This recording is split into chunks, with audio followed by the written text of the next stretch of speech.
Moi, c'est CDA, j'ai 25 ans, je viens de Strasbourg. Et le but de la vision vivante de ma chaîne YouTube, c'est de te faire grandir dans ta foi. Qu'est-ce que c'est que le renoncement à soi-même? Peut-être que dans la vie chrétienne, tu as déjà entendu parler de ça, mais tu n'as peut-être pas compris. Du coup, le renoncement à soi-même dans la vie de l'esprit, c'est renoncer à ses désirs, renoncer à ses passions, renoncer à ses talents. C'est-à-dire, tu dois renoncer à ce que tu aimes, peut-être un travail, peut-être une passion que tu avais à cœur de faire, mais que Dieu te dit d'arrêter. Pourquoi c'est important d'obéir et d'écouter? Je ne dis pas que Dieu va te dire de renoncer à tout intégralement dans ta vie, mais si tu veux grandir spirituellement, c'est vraiment important. Le danger, si tu ne le fais pas, tu risques de te limiter dans la vie de l'esprit. Quand je parle de la vie de l'esprit, c'est la vie avec le Saint-Esprit. Parce que le Saint-Esprit, lorsque tu entres dans ta foi, il veut te faire aller beaucoup plus loin que ce que tu connais déjà. Lorsque tu entres dans ta foi, tu es un bébé spirituel.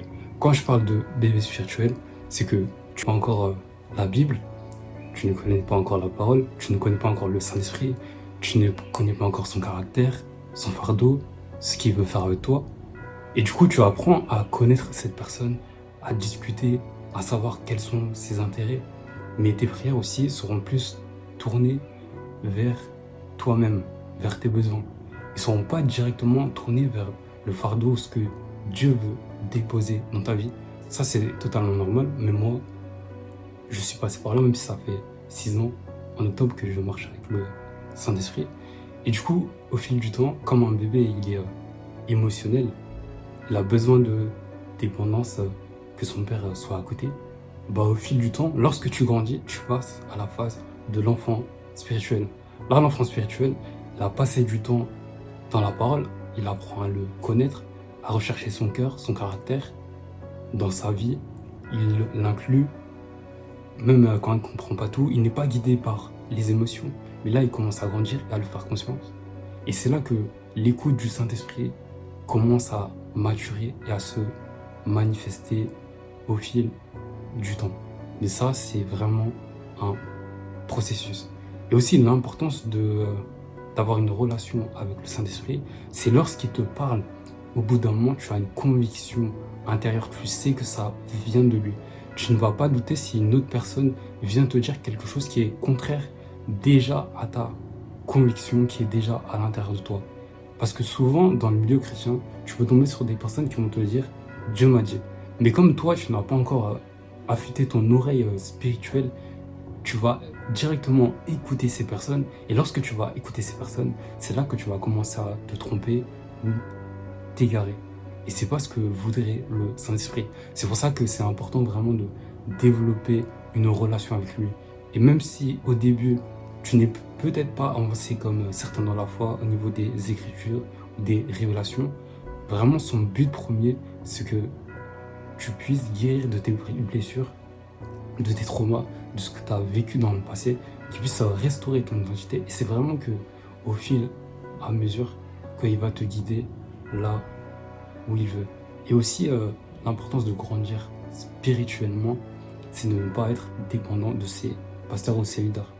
Lorsque tu commences à grandir, à atteindre une maturité stable et à ne plus marcher selon les émotions, mais vraiment marcher par conviction lorsque tu crois en quelque chose, lorsque tu reçois une parole prophétique ou d'encouragement, c'est là que tu vas commencer à aller plus loin et tu ne seras plus dépendant des pasteurs, des conseillers qui sont là pour t'aider à marcher dans la foi, mais tu seras plus dépendant du Saint-Esprit.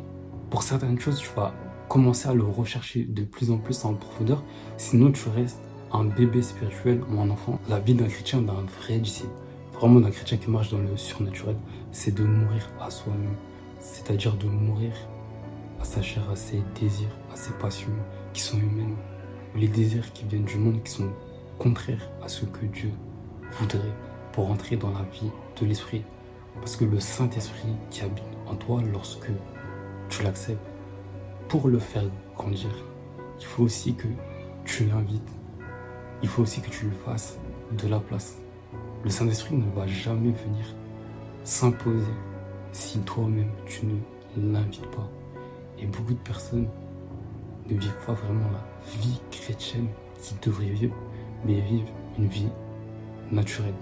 Dieu ne t'a pas créé seulement pour les études, le travail, avoir une passion, seulement ça pour que tu sois sur terre, mais Dieu t'a créé pour un but et pour une mission.